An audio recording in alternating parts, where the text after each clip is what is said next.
Bogor itu dulu pernah menjadi pusat kebudayaan, pernah menjadi pusat kerajaan, dan pusat dari peradaban. Sehingga saya selalu berulang-ulang menyampaikan Bogor itu satu punya tanah yang paling subur, sehingga tidak ada tempat buah yang tidak pakai nama Bogor.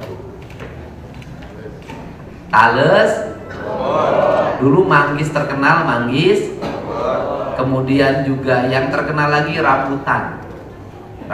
Ayo viralkan KDN Kang Deddy Mulyadi. Sosok bersahaja, selalu mengabdi bekerja untuk kepentingan rakyat. Sosok yang berbagi, sosok yang amanah, sosok yang selalu diidamkan oleh rakyat Indonesia. Jongol itu dulu pernah terkenal dalam sinetron. Wow, mana rumah Jongol? Saya mengucapkan terima kasih pada saudara saya Pak Mulyadi, ada Deddy, ada Mulyadi, anggota DPR RI, kawan-kawan dari Provinsi Jawa Barat, Pak Kadisdik, Pak Asisten ngapain tuh dia? Kemudian unsur pimpinan daerah, saya ucapkan terima kasih. Anggota DPRD Kabupaten Bogor, saya ucapkan terima kasih. Tadi ada Pak mantan camat yang sekarang jadi anggota DPRD, terima kasih, dan seluruh jajarannya. Yang pertama, Bogor itu dulu pernah menjadi pusat kebudayaan, pernah menjadi pusat kerajaan, dan pusat dari peradaban. Sehingga saya selalu berulang-ulang menyampaikan Bogor itu satu punya tanah yang paling subur, sehingga tidak ada tempat buah yang tidak pakai nama Bogor. Tales, dulu manggis terkenal manggis, kemudian juga yang terkenal lagi rambutan. Rambutan dulu yang terkenal tuh dari Bogor. Nah, kemudian bebatuan di Bogor itu yang bagus sampai tambang emas itu di Bogor. Akibat Bogor itu segala ada segala punya, di mana-mana begitu, Pak. Jadi jangan terlalu bangga daerahnya yang subur, yang banyak kandungan mineralnya. Kenapa? Akan menjadi pusat penjarahan, akan menjadi pusat kekacauan, akan menjadi pusat konflik, dan akan menjadi pusat ketidakteraturan. Semua orang akan berburu emas, semua orang akan berburu nikel, semua orang akan berburu batu bara, semua orang akan berburu energi, semua orang akan berburu air. Sehingga pada akhirnya kita prihatin tanah yang subur itu digali, dirusak karena orang mengejar bebatuan dan kandungan emas. Akibatnya apa? Akibatnya adalah hilangnya identitas, hilangnya bentuk, terjadi kekacauan. Satu, ekosistemnya kacau. Dua, ekologinya kacau. Tiga, masyarakatnya sering berkonflik satu sama lain. Apa yang terjadi dari itu adalah Bogor mulai banjir, Bogor mulai longsor. Bogor menjadi kabupaten beberapa tahun yang lalu, bukan sekarang, yang tingkat kehancuran tata ruangnya tertinggi di Jawa Barat. Galian tanah liar di mana-mana, galian batu liar di mana-mana, tambang emas liar di mana-mana, pengambilan air tidak pernah berhenti. Sehingga saya begitu memimpin, hati saya tergerak untuk membenahi sebagian, karena saya tidak bisa lagi fokus hanya satu tempat. Ruasnya terlalu banyak dan semua orang belum berkesadaran. Para pemimpinnya juga banyak yang belum berkesadaran untuk membenahi. Nah, untuk itu saya ingin segera Bogor itu pulih. Bagaimana Bogor itu pulih? Pulih airnya kembali jernih, pulih udaranya kembali bersih, pulih gunung-gunungnya kembali hijau. Kemudian pulih daerah-daerahnya kembali menjadi tertata dan terawat dengan baik. Saya katakan Bogor itu ibarat gadis yang cantik. Gadis yang cantik itu kalau cari duit cukup senyum, maka jadilah iklan pasta gigi. Cukup memegang pipi, maka akan jadi iklan bedah. Cukup memperlihatkan tangannya, akan jadi iklan pemutih kulit. Cukup memperlihatkan rambutnya, akan jadi iklan sampo. Cukup memperlihatkan gerak-gerik badannya, akan jadi iklan sabun. Cukup dia bisa kaya dengan orang hanya melihat sebagian dari apa yang ada dirinya, bisa jadi kaya raya. Nah, tetapi terbalik, kalau gadis cantik itu menjual diri, maka dia mahal pada hari pertama, hari kedua, sampai 3 bulan pertama. Makin tua, makin tidak berharga, makin tidak dihormati, makin ditinggalkan pergi. Bisa jadi orang yang pernah bertemu dulu mengejar, hari ini bertemu ketika sudah penyakit melanda diri, bertemu pun tidak mau dan dia akan memalingkan wajah. Dan saya ingetin pada siapapun, jangan terlalu bangga terhadap eksploitasi sumber daya alam. Kenapa? Pada hari pertama, maka kepala desa dirayu untuk mengeluarkan rekomendasi. Camat dirayu bolak-balik penuh dengan kebaikan, bawa oleh-oleh, diajak ke kantornya dengan cerita panjang yang indah. Setelah izinnya keluar masih baik, nanti baik lagi ketika perpanjangan. Tapi ketika bahan materialnya sudah habis, daerahnya acak-acakan, yang nambang itu tidak akan mau tinggal di tempat penambang. Pasti tinggalnya di Jakarta, di pusat kota, sudah jadi apartemen yang indah, istri yang keberapa, sedangkan masyarakatnya sengsara. Ini ingetin. Maka saya kemarin sudah telepon kepala Bapeda untuk membuat keselarasan. Daerah yang ditambang itu pajaknya harus sekian persen kembali ke tempat penambangan. Untuk apa? Perbaikan kerusakan, reklamasi, perbaikan apalagi rumah rakyat miskin, perbaikan tingkat pendidikan rakyat, infrastruktur. Ini harus balik menjadi kebijakan sehingga hartanya hilang tapi ada pengganti kemakmuran. Tapi yang terjadi hari ini apa? Hartanya hilang dalam bentuk kekayaan alam yang terganti kesengsaraan. Dibuat miskin selamanya. Ketika dibuat miskin selamanya, seumur hidup jadi pula manggul batu, upahnya 50.000. Seumur hidup jadi tukang belah batu, upahnya 60.000. Anaknya tidak sekolah, rumahnya tetap miskin. Begitu gubernur punya kebijakan tutup, ngamuk, lapar perutnya. Begitu ngamuk lapar perutnya, itu menandakan bahwa penambangan yang berpuluh-puluh tahun tidak melahirkan kemakmuran, melahirkan rakyat yang dibuat tergantung dan lapar. Bandar-bandarnya tinggal di lantai 21 di Jakarta. Daerah yang dibangunnya sudah berubah di Jakarta, di Tangerang, di mana-mana menjadi kawasan elit yang tanahnya tadinya 1.000 perak, mungkin zaman Bapak jadi camat, sudah menjadi 1 miliar 1 meter. Ingat, saya ingin mengajak orang Jawa Barat, ngajak orang Bogor, jadilah orang yang visioner, apalagi yang mengaku turunan Pajajaran, apalagi yang mencintai Prabu Siliwangi. Saya termasuk orang yang sangat mencintai. Kenapa? Prabu Siliwangi mengajarkan tidak boleh melakukan kerusakan. Maka prinsip dasar pembangunannya tidak milih bahan tembok, tidak milih bahan kaca, tidak milih bahan kayu, dia lebih milih bahan bambu. Milih bahan bambu. Dan saya sampaikan ke Pak Mul, karena saya akan melaksanakan hari Tatar Sunda nanti 18 Mei. Saya itu orangnya ilmiah Pak. Begitu dengar mahkota binokasi, saya bilang teliti dulu deh, bener nggak itu kandungan emasnya. Dan saya sudah nurunkan tim riset. Mahkota binokasi yang dulu ada di Bogor, kemudian diserahkan ke Gesan Ulun sebagai adipati di Subang Larang karena kerajaan Pajajarannya bubar karena mendapat serangan. Itu kandungan emasnya 70% dari berat 20 kg. Artinya zaman dulu Raja Pajajaran yang tinggal di Bogor sudah kaya raya. Bayangin Bapak, itu zaman abad keberapa? Itu kalau zaman itu nilainya, taruhlah misalnya nilainya 20 miliar pada zaman itu, dibuat kelipatan hari ini berapa abad, sudah jadi berapa nilai. Nah, jadi saya sampaikan tanah Bogor adalah tanah keramat. Karena tanah keramat, Pak Mul menjadi saksi, siapapun presidennya pasti mencintai Bogor.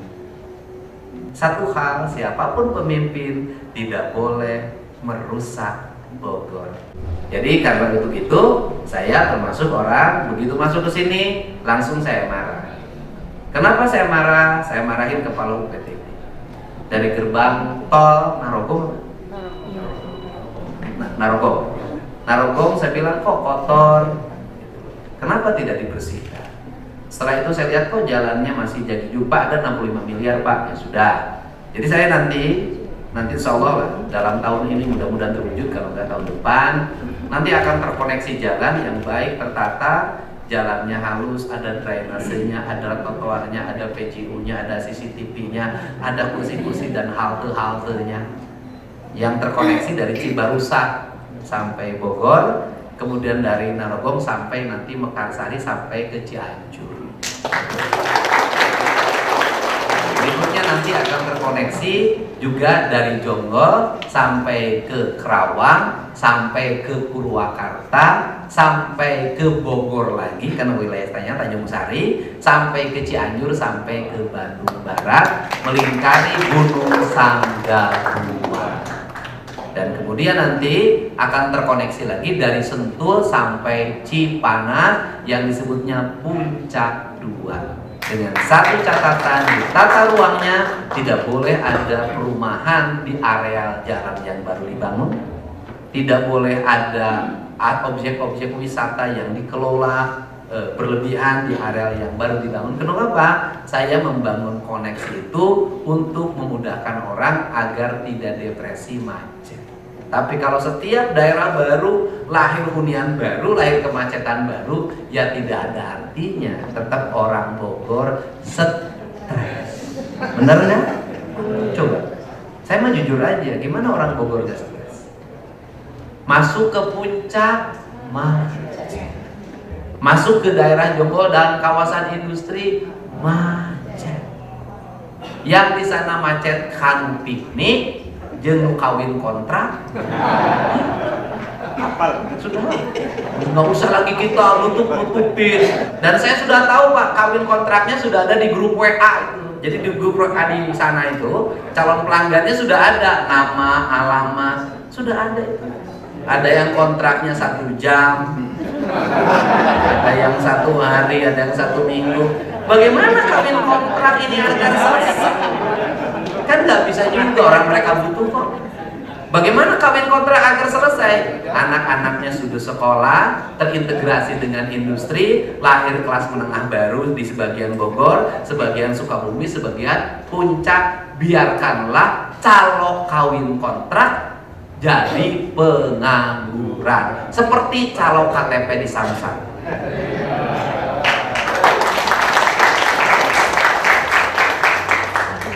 Kenapa yang harus dirubah? Orang Jawa Barat harus meninggalkan budaya percaloan.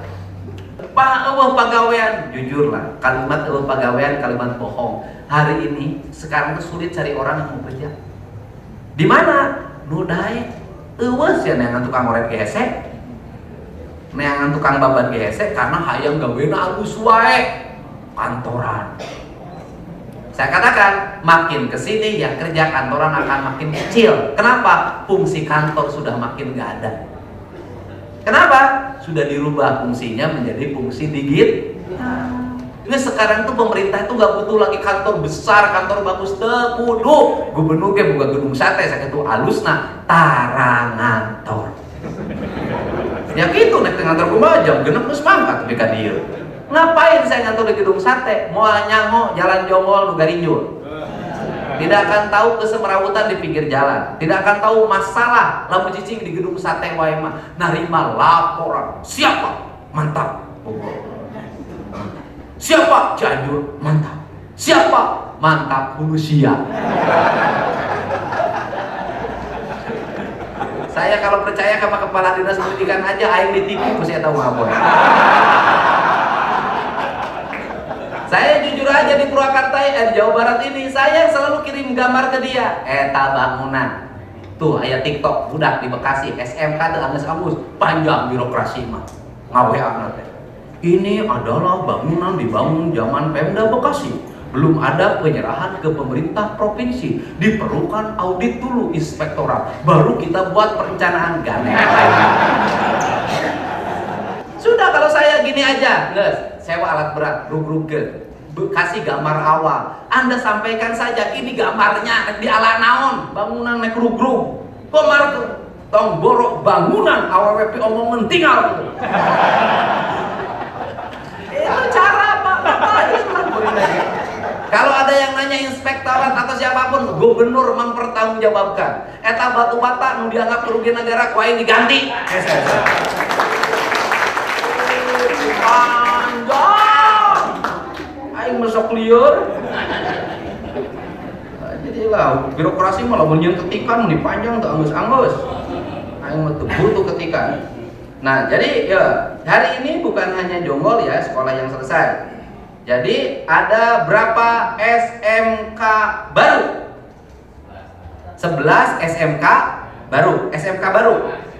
Oh, SMA baru. Entar dulu, SMK dulu saya nanya. Ada SMK baru enggak? Di Jawa Barat? Ya. Berapa sekolah yang baru?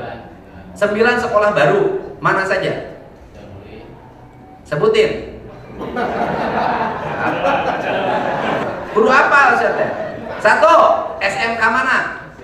Sidamula mah SMA. Ya, SMA Sidamula. SMK. Nah, saya jadi torek. SMK cuma 1. Nah, SMK kami cuma 1. SMK mana? SMK Arjasari. Arjasari, Ciamis. Bukan di Bandung. Hah? Bandung Arjasari yang longsor. SMK. Berapa biaya pembangunannya?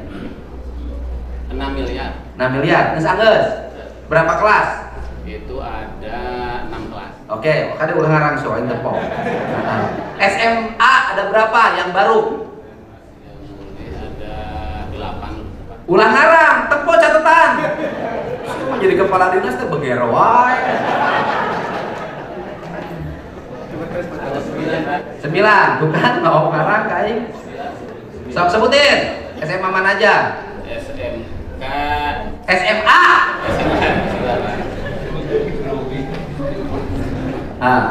SMA. Bukan, apalkeun atuh sia teh. SMA Negeri 1 Jonggol. SMA Negeri 3 Jonggol. Berapa biayanya? 7,7 miliar. 7,7 miliar. Terus mana deui? SMA Kemang. SMA Negeri Kemang mana? SMA 1 Kemang Bogor. Bogor. Berapa? SMA Kemang berapa? Nah, hanya ke aing. Seberapa? Berapa Bu Kabit? Tuh, siapa? Seberapa? 6,8 miliar. Terus SMAN Tambun Selatan. berapa? Berapa Bu Kabit? Nah, Risia. SMA Tambun Selatan. Berapa? Bu Kabit berapa Bu Kabit? Banyak banget. 6 miliar. 6 miliar. Terus SMA mana lagi? SMAN 4 Gabelan Bekasi. Berapa? SMA 4 Gabelan 4 miliar Bu. Berapa Bu? Hah? 7. Ya. Terus mana dari? SMAN 20 Bekasi.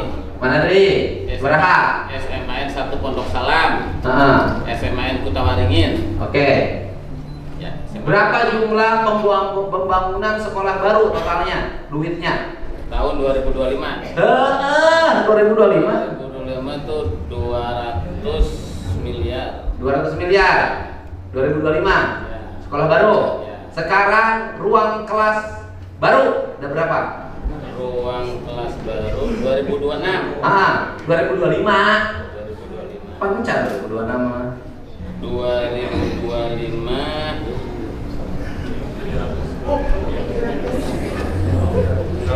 2025 ada Ruang kelas baru, bukan rehab ruang kelas ada 319 miliar. 319 miliar. 722 unit. Ruang kelas baru. Ya. Rehab ruang kelas berapa? 83 miliar. Jadi totalnya berapa APBD 2025 pembangunan ruang kelas baru, rehab ruang kelas baru, dan unit sekolah baru.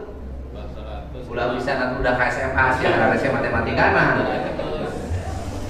630 Pak. 630 miliar. APBD 2024 sebelum saya jadi gubernur berapa?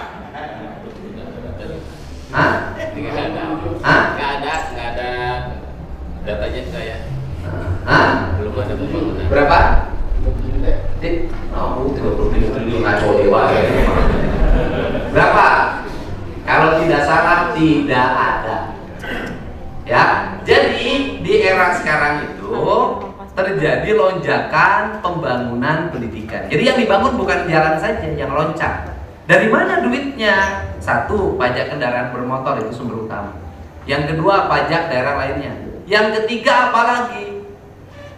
Efisiensi belanja pemerintah. Di antaranya gubernur tidak pakai perjalanan dinas, tidak pakai mobil dinas, dan tidak pakai baju dinas. Jadi ini cara, ya, cara sehingga nanti ngomong lagi kenapa kesejahteraan guru rendah? Guru itu tinggi jumlahnya. Kalau Pemda mengalokasikan lagi uang tambahan penghasilan, bubar. Kenapa? Gak cukup untuk membangun, bisa gaji guru, gak bisa bangun ruang kelas. Nah ini penting, Untuk itu saya ucapkan terima kasih. Tadi masih ada jalan yang garinjul, saya jamin 2 minggu ke depan sudah di hot mic. Kalau ditanya sumbernya dari mana, saya mau minta bantuan itu mah. Udah, bangsa itu perlu dianggarkan. Dan satunya jalan kabupaten ya. Saya mau minta bantuan aja sudah di hot micin lah. Nurido pak hot micin. Anu terido, supaya kau jeung aing. Jadi itu saya ucapkan terima kasih Pak Amul, saya diterima di sini. Mudah-mudahan ke depan di Bogor itu lulusan SMP-nya kurang lebih ada 113.000 orang. Daya tampung sekolah pemerintahnya 26.000, ya kan? Sisanya di sekolah swasta. Bagaimana caranya? Caranya adalah anak-anak tidak mampu sekolah di sekolah swasta dibayar oleh pemerintah. Tapi membayarnya tidak ke sekolahnya langsung. Tapi membayarnya dihitung oleh jumlah siswa. Kemudian kita membayar berdasarkan jumlah siswa yang ada di sekolah tersebut. Hitung biaya per bulannya berapa, setahun berapa, uang bangunannya berapa. Nanti diakumulasi menjadi kewajiban pemerintah provinsi. Setuju nggak? Karena kalau nanti dikasih geblok ke setiap sekolah, nanti seringkali yang tidak efektif. Tujuan gubernur bukan membantu yayasannya, bukan membantu sekolahnya. Gubernur adalah membantu siswa yang sekolah di sekolah swasta. Setuju? Begitu caranya. Memang gubernur imam piomongan. Nah jadi itu saja. Nah, terakhir saya pesan juga pada yang punya anak, yang punya calon menantu, yang punya saudara semuanya. Udah deh. Orang Jawa Baratnya punya kebiasaan kajen teuing tekor asal. Kira-kira anak can boga pagawean. Kira-kira kolotna duitna pas-pasan, kawin teu kudu hajat gede. Cukup datang ka KUA, boga duitna mending jeung DP imah. Nah, biar maju nih bangsa. Kenapa? Saya ini sudah tahu kan. Urang Bogor loba nu boga hutang ka pinjol, loba nu boga hutang ka bank emong, ka bank keliling, koperasi, BJBG top up deui. Itu apa sih penyebabnya dari seluruh rangkaian? Kalau beli rumah nggak ada masalah, kalau untuk anak kuliah nggak masalah, tapi untuk hajat-hajatan nu teu boga duit mah entong. Pamul boleh, karena pamul mah lamun hajat untuk gede ngawinkeun budak koret.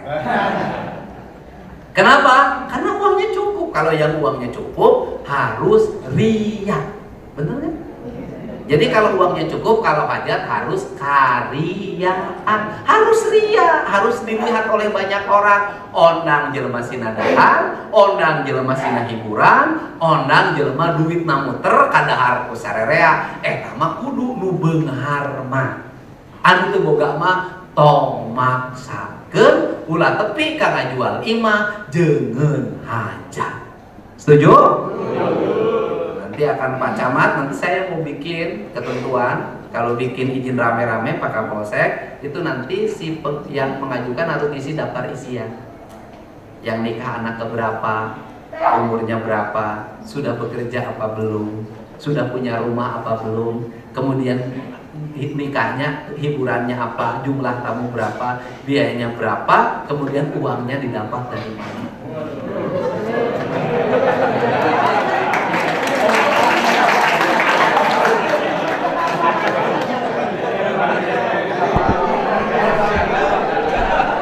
Begitu dirinya ditulisan top up BJB coret. Benar gak Bu? Untuk apa ini? Senjata ibu buat anak ibu.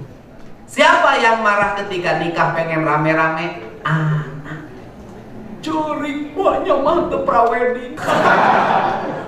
Nah, untuk anak nih, cek Pak Gubernur, nih aturannya. Udahlah, mama buka duit dengan neng, ayah 50 juta, mending beli bayar DP imah tuh perumahan lah.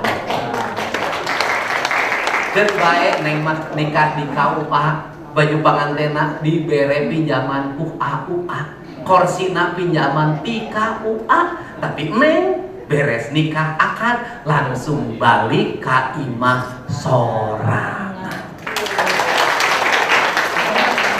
Maju mual orang Sunda, maju mual, maju mual. Ulah siga ayeuna beres kawin panganten mah meuni bunga di kamar duaan. Indungna jeung bapana ngahuleng we di hareup. Kunaon ngahuleng di hareup? Buka gentong. Gubernur teh sugan teh kaonangan nek 5 juta. Ayeuna teh 250. Atuh perkiraan teh menurun. Ya kan? Sayureun bayareun ka tukang sayur, daging bayareun, organ can lunas, tenda can lunas, undangan cetak can lunas, ngahuleng. Musing anakna suka bunga, geus kitu teh si neng 8 bulan ngajuru, salakina can boga gawe, bagian indung deui. Engke lahirna kudu disesar, bagian indung deui. Budak ayeuna mah geuningan kudu make pempes, bagian indung deui. Kudu geuningan susuna ge make susu tambahan mahal, indung deui. Gaji guru geus mingkin melengkung plus nginjeun ka koperasi. Akhirna guru teh bingung, ditambah sering loba acara kumpul-kumpul, ongkos deui. Geus tinggalkeun. Pokoknya guru kudu barokah iman, ya. Banyak guru yang tinggal di rumah jabatan zaman dulu, zaman SD rumah jabatan sampai pensiun teu boga. Prinsip dalam hidup ada 2 hal yang Allah tidak akan menghentikan rezeki. 1, bikin rumah sesuai dengan ukuran kemampuan kita. 2, nyekolahin anak, rezekina aya wae. Sudah. Eueuh jelema nu miskin kulantaran nyeun imah sesuai ukuran. Dedi Mulyadi tahun 99 pertama jadi anggota DPRD ketua komisi DPRD Purwakarta dalam keadaan duda. Istri meninggal waktu itu. Punya anak namanya Maula Akbar, umurnya baru 3 bulan ditinggal ibunya, ngambil kredit rumah di perumahan Dian Anyar, ukurannya tipe 36, ukurannya 90 meter plus book, sampai sekarang rumahnya masih ada. Itu pertama saya punya rumah kredit. Jadi wakil bupati nginjem Bank Jabar, nyieun imah. Gitu. Jadi bupati nyieun imah, nginjem Bank Jabar. Jadi anggota DPR nyieun imah, nginjem Bank Jabar. Jadi gubernur geus nyieun sorangan geus loba teuing. Jadi kalau gubernur imana di mana-mana karena saya senang bikin gitu. Lebih baik punya 4 rumah tapi teu boga pamajikan. Daripada pamajikan 4 teu boga imah. Aya nu nyambung teu boga imah teu loba. Oke? Kadenya nyeun imah mah sok karejekian wae. Nyeun imah jeung nyakolakeun budak karejekian Wah, kita mah tong ukur gereja kita nu gaji pendapatan sebagai ASN lain. Sok aya wae rezekina. Moal aya nu miskin punya kolakeun anak, moal aya nu miskin punya imam sesuai ukuran. Gitu ya. Ukurannya ukuran guru, ukuran anggota DPR, ukuran gubernur, masing-masing ukuran. Setiap orang aya ukuranna sabab hirup lamun ngalanggar ukuran kena ruksak. Ibu jeung bapak ge pun ukuranna teu pas nyeri awak. Atuh nuhun ya. Wallahu muwaffiq ila aqwamit thoriq. Assalamualaikum warahmatullahi wabarakatuh. Salam.